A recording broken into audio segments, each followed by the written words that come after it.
यह सतयुगी कहानी इस प्रकार है। एक राजा के 7 बेटे और एक बेटी थी जो खुशी खुशी अपना जीवन बिता रहे थे।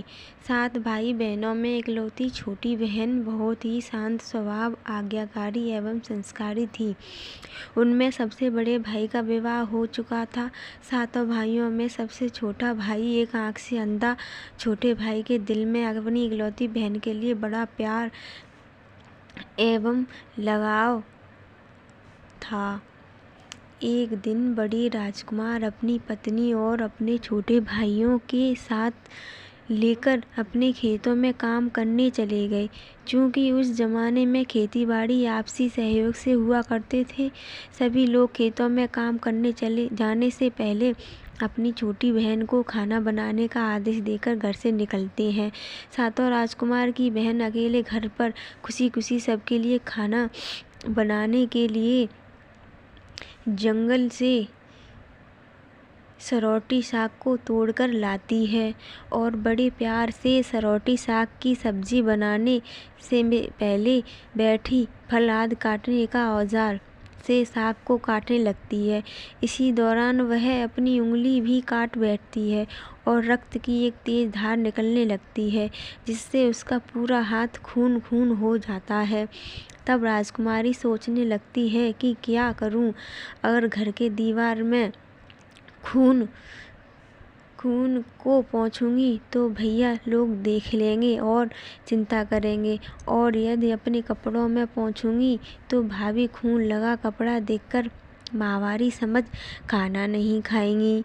राजकुमारी इस डर से सब्जी पकाने वाले छाता साग में सारा खून को पोंछकर खून को बहने से रोकती है। फिर इसी खून को लगे साग को सब्जी बनाती है।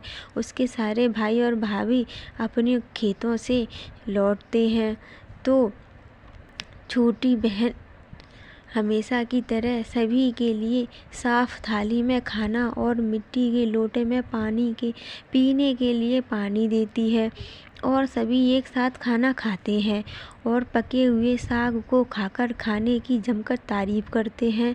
और वे सब अपनी बहन से पूछते हैं कि बहन, तुम्हारे द्वारा बनाया हुआ यह साग बहुत बार खाए हैं, परंतु आज ऐसी बनी सब्जी का स्वाद बहुत ही अद्भुत लगा। इतना स्वादिष्ट सब्जी बनाई हो।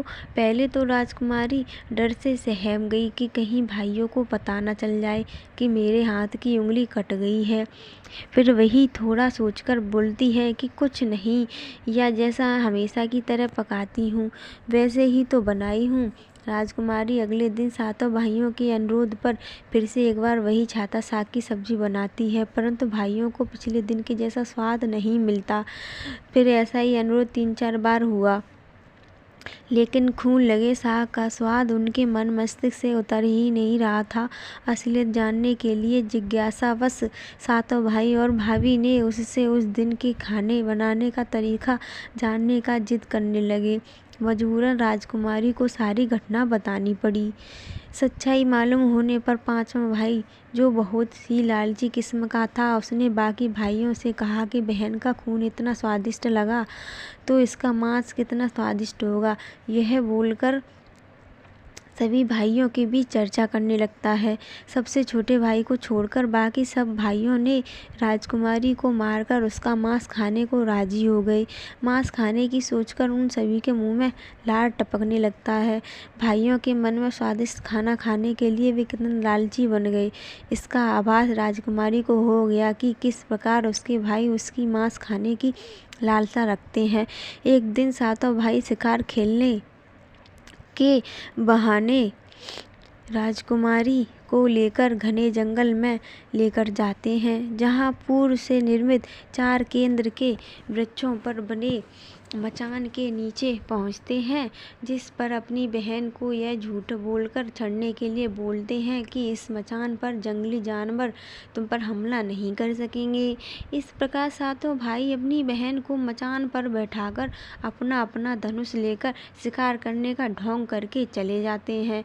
तब राजकुमारी को पूरा आभास हो चुका था कि आज उसका आखिरी दिन है, लेकिन वह चाहती थी कि उनके भाइयों की इच्छा पूर्ण हो, इसलिए भी वह मचान में जाकर बैठ जाती है।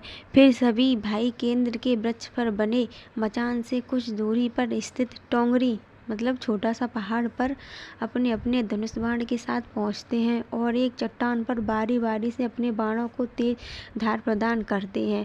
टोंगरी के ऊपर सबसे पहले बड़ा भाई अपने तीर को चट्टान में धार करता है और अपनी बहन पर धनुष से निशाना लगाकर तीर छोड़ता है। तभी राजकुमारी पूरी बातों को समझ जाती है कि भाइयों का क्या इरादा है और अपनी मातृभाषा में गीत को गाने लगती है। बिंदु बिंदु दादा छाती ताइक ताइक, अर्थात जान से मारना ही है दादा साहब तो तीर को सीधे मेरी छाती में वार करो, इधर उधर तीर क्यों चला रहे हो। फिर सभी भाई बारी बारी से अपने तीर के धार को तेज करते हैं और राजकुमारी के निशाना लगाकर तीरों को छोड़ते हैं। छहों भाइयों का निशाना खाली जाता है और सातवां भाई जो सबसे छोटा था वह तीर चलाने से इनकार कर देता है क्योंकि उसे अपनी छोटी बहन से बहुत लगाव था और धनुष बाण चलाने में सातों राजकुमारों में सबसे निपुण था। राजकुमारी जानती थी कि उनके सातों भाइयों में से सबसे छोटा भाई बाकियों की तरह लालची नहीं है। छहों भाइयों छोटे भाई पर पूरा दबाव डालते हुए आदेश देते हैं कि अगर वह तीर नहीं चलाएगा तो बहन की तरह उसे भी मार देंगे। फिर छोटा राजकुमार उदास मन के साथ तीर को थोड़ा ही धार कर दूसरी दिशा में तीर को छोड़ने की कोशिश करता है और तीर को धीरे से छोड़ता है। राजकुमारी हर बार की तरह इस बार भी वही गीत गाती है, बिंदु बिंदु दादा छाती ताइक ताइक। इतने में छोटे भाई का तीर सीधे राजकुमारी के सीने को भेद देता है और राजकुमारी की आत्मा शरीर से अलग हो जाती है और उसकी आत्मा उसी स्थान पर भटकने लगती है। तभी वह देखती है कि उसके शरीर का मांस खाने के लिए उसके भाई कैसे लालच करते हैं और सबसे छोटे भाई राजकुमार को जबरदस्ती मार पीट कर उसके शरीर को काटने का आदेश देते हैं। बहन के मांस को पकाने के लिए बहुत सारी सूखी लकड़ी लाने के लिए छोटे राजकुमार को जंगल भेजा जाता है। छोटा भाई जंगल में खोज कर ढेर सारा लकड़ी जमा करता है और सोचता है कि कैसे इतना सारा लकड़ी को ले जाऊंगा। दादा जो रस्सी दिए हैं वो भी 7 टुकड़ों में दिए हैं, उन्हें जोड़ने पर भी यह रस्सी इन लकड़ियों को नहीं बांध पाएगा। देर होने के डर से राजकुमार उदास होकर रोने लगता है और उसकी आंखों से आंसू धरती में गिरने लगता है। वह अपनी बहन को याद करके रो ही रहा था कि तभी एक नाग देवता वहां आते हैं और पूछने लगते हैं कि क्यों रो रहे हो राजकुमार।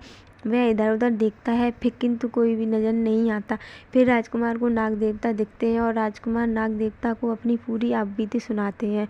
फिर नाग देवता उससे कहते हैं कि मैं रस्सी की बांध लिपट जाता हूँ और तुम जैसे ही लकड़ी वहाँ रखोगे तो मैं धीरे से निकल जाऊँगा। तो राजकुमार ऐसा ही करते हैं। सभी बड़े भाई यह देखकर चकित रह जाते हैं कि कैसे उनका छोटा भाई रस्सी के 7 टुकड़े होने के बावजूद भी जंगल से इतना सारा लकड़ी लेकर आता है।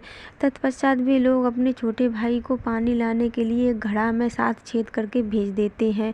छोटा राजकुमार पानी लाने के लिए एक डांडी छोटा कुआं में जाता है और घड़े में पानी भरता है, परंतु उसमें छेद होने के कारण सारा पानी गिर जाता है और राजकुमार वहीं बैठकर सोच कर रोने लगता है कि बिना पानी के वापस जाऊंगा तो भैया लोग मार पीट करेंगे। यह सारी घटना को दाढ़ी के मेढक, केकड़ा और मछली सुन व देख रहे थे और वे तीनों राजकुमार को रोता देखकर पूछने लगते हैं कि क्यों रो रहे हो। फिर राजकुमार उन्हें अपनी आपबीती को विस्तार में बतलाता है और कहता है कि मैं अपनी प्यारी बहन के शरीर का मांस कैसे खा सकता हूँ, नहीं खाऊंगा तो भैया लोग मारपीट करेंगे। तब केकड़ा कहता है कि तुम परेशान मत हो, हम सब मेढक घड़ा के छेद में चिपक जाते हैं। फिर मछली और केकड़ा बोलते हैं कि तुम हमें लेकर चलो, तुम्हारे भाई जब राजकुमार की मांस को खाएंगे तब तुम मछली को खाना और जब वे हड्डी को खाएंगे तब तुम केकड़ा को खाना, बड़े भाइयों को शक भी नहीं होगा। फिर राजकुमार और मछली ने कहा था रात को जब राजकुमारी का पका हुआ मांस खाने को परोसा गया, तब घड़े भाइयों से छुपाकर वह मांस को दीमक के तिलहे में डाल देता है और समय बीतने पर वहाँ बांस का एक बड़ा बुदा उगता है। इस घटना के वर्षों के बाद एक भीख मांगने वाला जोगी उसी बांसौदा के पास से होकर गुजर रहा था और वह सुंदर सुंदर बांस के बुदा को देखकर सोचता है कि अगर इतनी सुंदर बांस से केंद्रा वाद्ययंत्र बनाया जाए तो कितना सुरीला धुन निकलेगा। उसी क्षण बांस से आवाज आती है, ना काट काट रे जोगी, ई तो भागे भैया रोपल बांस। जोगी फिर भी बांस को काटता है। जोगी इसी उद्देश्य से एक मोटा बांस का टुकड़ा काट कर ले जाता है कि इस बांस का आवाज़ इतना सुंदर है, यदि केंद्रा बनाएंगे तो कितना सुंदर आवाज़ निकलेगा। और जोगी इस बांस को एक सुंदर केंद्रा का निर्माण करता है। इस केंद्रा से इतनी मधुर ध्वनि निकलती है कि जोगी जहाँ जहाँ भी इसे बजाता है, इसके ध्वनि से लोग मंत्रमुग्ध हो जाते थे। एक दिन योगी घूमते घूमते बड़े राजकुमार के घर पहुंचता है और अधिक धन के लालच में जोगी जोर जोर से केंद्रा बजाना शुरू करता है। परंतु इस बार केंद्रा का मीठा सुरीला सुर कर्कश हो जाता है और जब भी जोगी कुछ नया धुन बजाने की कोशिश करता है, बार बार एक ही धुन निकलता है, ना बाज रे केंद्रा, ई तो लगो मोर दुश्मन कर घर। बार बार यही धुन निकालने पर बड़ा राजकुमार मारपीट कर जोगी को अपने घर से भगा देता है। ऐसे ही घूमते घूमते जोगी हर भाई के घर जाता है, लेकिन हर बार की भांति वही धुन, ना बाज रे केंदा, ई तो लगो मोर दुश्मन कर घर, बजाता है। यह धुन सुन सारे भाई जोगी को डांट डपट कर भगा देते हैं। सबसे अंत में जोगी छोटे राजकुमार के घर पहुंचता है। छोटे भाई के घर के आंगन में प्रवेश करते ही केंद्रा खुद ही बजने लगता है, जोर जोर से, बाज रे केंद्रा, ई तो लगो मोर छोट भैया कर घर।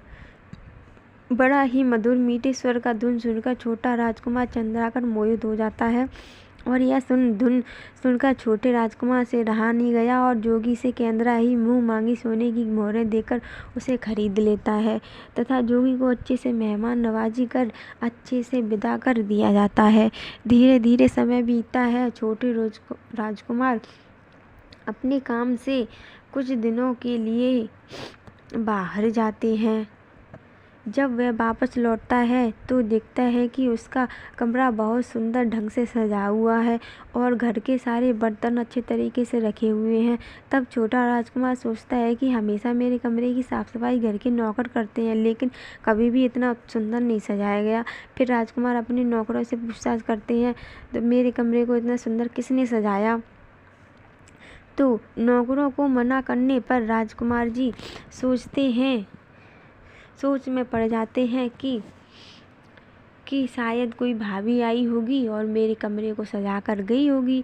जब भी राजकुमार घर से बाहर काम के लिए जाते, यही घटना हर बार देखने को मिलती और लगातार होने के कारण राजकुमार के मन में जानने की जिज्ञासा उमड़ने लगी कि आखिर मेरे घर को इतनी सुंदर ढंग से कौन सजावट करता है।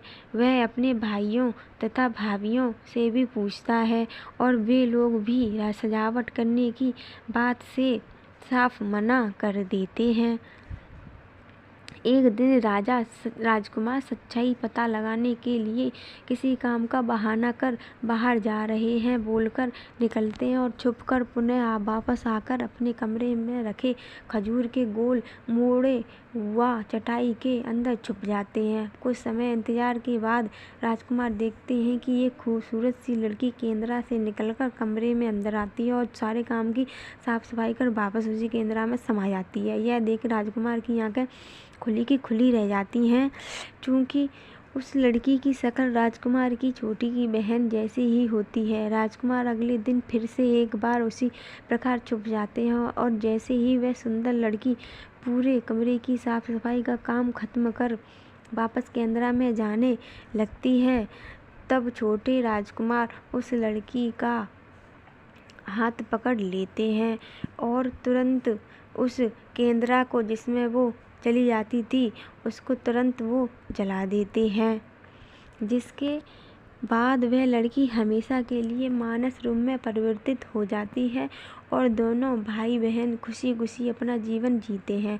आज भी हर गांव में आषाढ़ी पूजा के दिन बकरा कटता है और पूरे गांव में घरों में प्रसाद स्वरूप बकरा का मांस खाया जाता है और सतवेनी नामक पूजा स्थान पर वहीं सरौटी साग को चढ़ाया जाता है। थैंक्स फॉर वॉचिंग दोस्तों। अगर कहानी पसंद आई हो तो वीडियो को लाइक और चैनल को सब्सक्राइब ज़रूर करें।